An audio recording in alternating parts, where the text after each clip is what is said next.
Meski sudah diperbaiki sementara, Jalan Letu Karim Kadir yang terletak di Kelurahan Karangjaya, Kecamatan Gandus, Kota Palembang masih digenangi air akibat pasang dan juga curah hujan yang tinggi. Ketua RT 22 Syukri mengatakan saat ini perbaikan sementara jalan sudah dilakukan.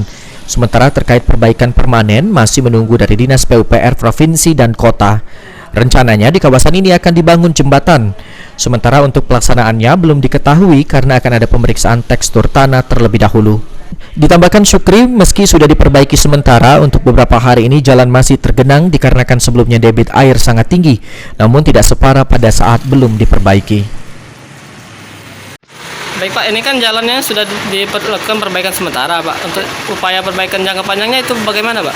Kemarin menurut informasi dari Kepala Dinas Provinsi dan Kota, rencananya jangka panjangnya akan dibuat jembatan. Tapi masalah eksekusinya kapan kita belum tahu, karena rencananya ada mau pengecekan kondisi tekstur tanah dulu baru bisa dilakukan.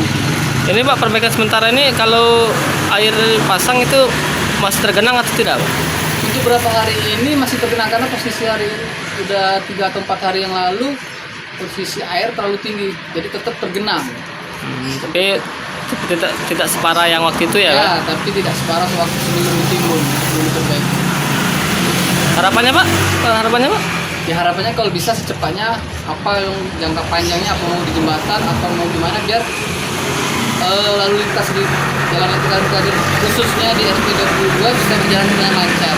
Itu harapan dari saya pribadi dan warga. Ilham Wahyudi, PAL TV.